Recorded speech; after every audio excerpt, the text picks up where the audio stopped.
pro kontra ini menjadi energi yang tidak bermanfaat, memakan energi yang tidak bermanfaat. Alih-alih mestinya pemerintah itu fokus menyelesaikan, baik yang di legislatif maupun eksekutif, menyelesaikan sisa-sisa atau bahkan PR-PR yang memang harus dikerjakan, lebih baik mengarahkan ke sana. Bagaimana program pemerintah bisa lebih efektif, bisa lebih tepat sasaran, bisa menyelesaikan problem masyarakat secara langsung.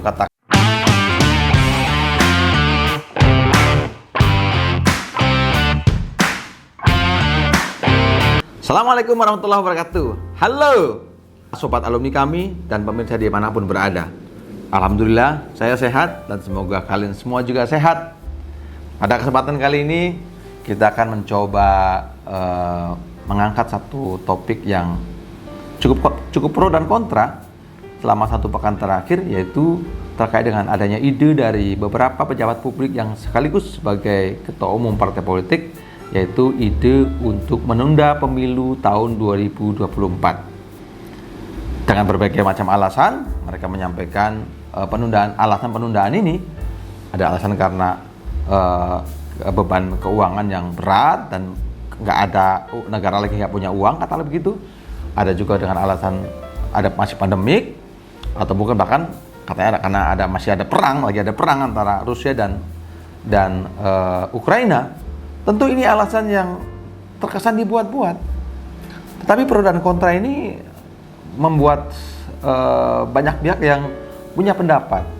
Beberapa pakar-pakar hukum tata negara pun sudah berpendapat mengenai hal ini. Beberapa aktivis politik juga berpendapat tentang hal ini. Nah, saya ingin mencoba menganalisa atau bahkan kita membaca bersama bagaimana kita melihat ide ini kita lihat. Yang pertama, tentu saya setuju dengan beberapa pendapat pakar hukum konstitusi terkait dengan ide ini, bahwa ide ini tentu bertentangan dengan konstitusi, bahwa pemilu merupakan pelaksanaan kedaulatan rakyat dan pemilu dilaksanakan sekali dalam 5 tahun. Pemilu ini diselenggarakan untuk memilih anggota DPR, DPD, presiden, wakil presiden, dan DPRD. Jadi kalau ada ide penundaan, ini landasan hukumnya pakai apa? Nggak ada landasan hukum yang pas untuk menunda ini. Ada ahli hukum yang mencoba menawarkan bagaimana agar ide ini bisa terlaksana. Tetapi apapun ide ini, tawaran ini pun punya banyak resiko. Dan resiko ini saya rasa patut dipertimbangkan oleh kita semuanya, terutama oleh para pejabat negara, karena ini bisa berakibat kepada instabilitas nasional. Tetapi bahwa putusan ini tentu tidak memiliki landasan hukum yang jelas, tidak memiliki basis landing yang jelas, bagaimana ini bisa dilaksanakan. Kita pun ingat ketika pejabat-pejabat ini dilantik, mereka pun sudah mengucapkan sumpah. Apa sumpahnya? Yaitu mereka akan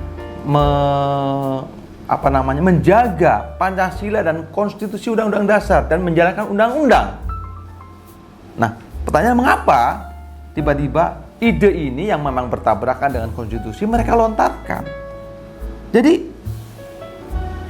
ini tentu sesuatu yang justru mengkhianati sumpah jabatan mereka. Mungkin berbeda kalau mereka itu bukan pejabat mengungkapkan hal ini. Kita tahu dari pejabat itu ada pejabat menteri, Menko, pimpinan MPR, pimpinan DPR. Meskipun di sisi lain presiden mengatakan bahwa dia tidak setuju dengan ide perpanjangan 3 periode misalnya sebagainya. Tapi kita tidak mau berspekulasi siapa yang punya kepentingan. Intinya adalah bahwa ide ini pada dasarnya tidak memiliki dasar pijakan konstitusi yang ada, sehingga ini justru bertentangan dengan konstitusi. Selanjutnya kita juga melihat bahwa ketika pemilu tahun 2019 berlangsung, tentu bahwa ada satu kontrak politik yang jelas antara rakyat pemilih dengan pejabat yang dipilih ini adalah untuk periode 2019 sampai 2024. Nggak ada lebih dari 2024. Kalau misalnya katakanlah berhenti sebelum 2024 itu ada mekanismenya. Katakanlah karena mungkin meninggal atau mungkin ada berhalangan tetap, itu bisa tidak sampai 2024. Tetapi ide sampai melampaui 2024 itu nggak ada. Jadi kalau ternyata mereka mau extend atau menunda 2024, kemudian ada extend 2 tahun, 3 tahun misalnya, tentu ini tidak ada dasar hukumnya. Dan tentu ini tidak ada kontrak politik dengan masyarakat, dengan rakyat konstituen. Karena itu, ini harus diperhatikan menjadi catatan penting bagi para pejabat-pejabat yang mengusulkan ide ini. Jadi, ide penundaan pemilu tahun 2024 kembalilah saya katakan tidak memiliki dasar hukum yang jelas, ya, tidak sesuai dengan kontrak politik dengan rakyat konstituen dan sebagainya. Dan tentu pro kontra ini menjadi energi yang tidak bermanfaat. Memakan energi yang tidak bermanfaat. Alih-alih mestinya pemerintah itu fokus menyelesaikan, baik yang di legislatif maupun eksekutif menyelesaikan sisa-sisa atau bahkan PR-PR yang memang harus dikerjakan. Lebih baik mengarahkan ke sana.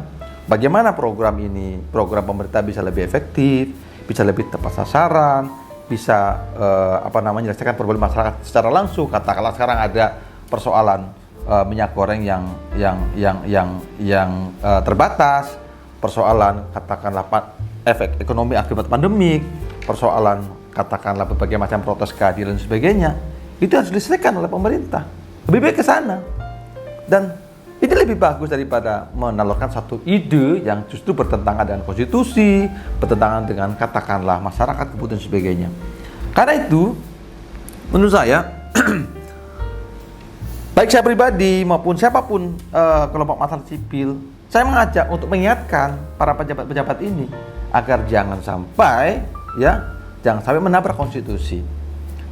Kita bagaimanapun rakyat, masyarakat, pemerintah dengan berbagai macam latar suku dan kepentingan, bangsa dan kepentingan agama dan sebagainya, itu disatukan oleh konstitusi. Jadi konstitusi menjaga kita semua.